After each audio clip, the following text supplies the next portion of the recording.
Hello, my name is Stetsyn Horst, and tonight I'll be giving you some information on creation myths around the world. Now, every culture and every religion believe that the world was created somehow in some way.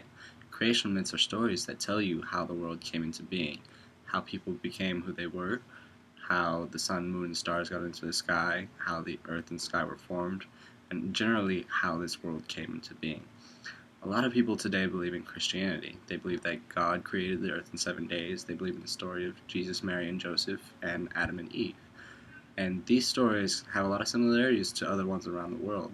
For example, a lot of people are very familiar with Norse mythology, however, aren't too familiar with how those people believe that the world was created. Now, Norse believed that the world was created from the body of Ymir. Ymir was a primeval being who was born from the venom of the icy rivers that ran through the void, Ginnungagap. Now, Ymir birthed males and females from the pits of his arms. The earth was fashioned by the gods Odin, Vili, and Ve from Ymir's flesh.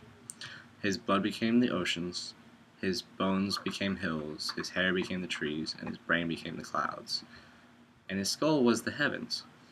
His eyebrows became Midgard, which is the plane that humankind lives on, and dwarves were also fashioned from his flesh and blood. The Egyptians also had their own way of thinking on how the world was created. They believed that the world arose from an infinite lifeless sea called Nu.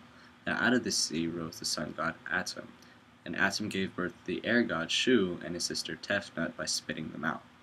Shu and Tefnut eventually coupled to give birth to the earth and sky goddesses Geb and Nut, who then had 4 children named Isis, Osiris, Set, and Nephthys, who were the forces of life in the world. Now, another myth centers around the god Ta, who was the god of craftsmen. They believed that he had ideas that formed within his heart, and these ideas were so powerful within him that when he spoke the name of these with his tongue, it gave them shape. So that's how he created all the gods and other living things.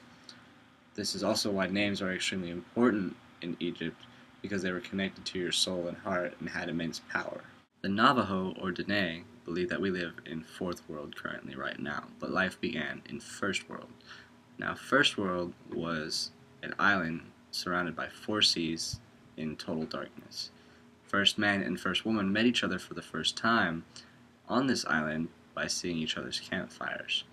They journeyed through Second and Third World, but there still wasn't any sun.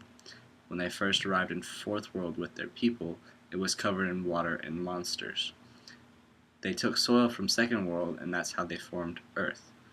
First man and first woman, along with the holy people, then created the sun, moon, and seasons, along with the stars. True death came into being when the trickster god Coyote tossed a stone into a lake, declaring that if it sank, then the dead people would go back to Third World. The first human born in Fourth World had 2 twins, who became the heroes that slayed many of the monsters that plagued Fourth World. After that, multiple batches of modern humans were created in Fourth World, and the Dene gave them ceremonies which are still practiced today.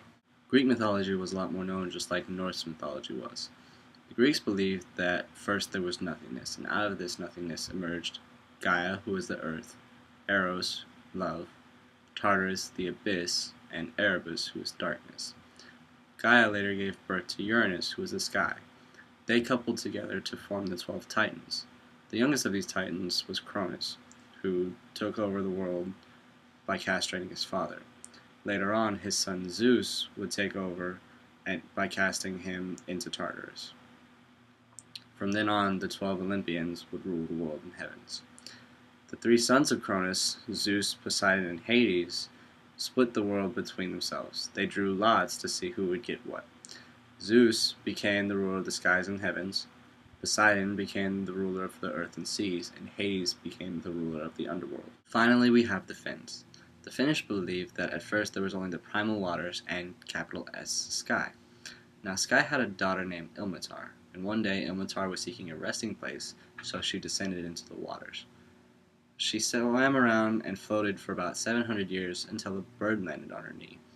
It decided to lay 6 golden eggs and 1 made of iron. As the bird incubated those eggs, Ilmatar's knee became warmer and warmer until finally she was burned by the heat. When she jerked her knee, this caused the eggs to fall and shatter on the water. The land was created from the bottom of one of the eggs, and the sky was formed from the top. The egg whites became the moon and the stars, and the yolk became the sun. Ilmatar spent another few hundred years admiring the work of the broken eggs until she could no longer resist the urge to continue creating. Her footsteps became pools for the fish, and contours were created in the land just by her simply pointing. She gave birth to the first man, Wainamoinen, whose father was the sea. Through praying to the great big bear in the sky, Ursa Major, Wainamoinen is able to help the barren land grow flora, and was a folk hero to the people in the world. As you can see, there are a lot of similarities in the stories I've covered tonight. Even with the brief amount of information, you can see themes popping up like first man and first woman, the world being created from nothingness, and at first there was only water in all of them. And this was just a few of the stories that are covered in the world. A lot of these themes are present in many other stories. I recommend that you continue to check out creation myths because they are fascinating, and it gives you a glimpse into different time periods, different people's thoughts, and it gives you a more cultured view of the world. I hope you enjoyed this, and good night.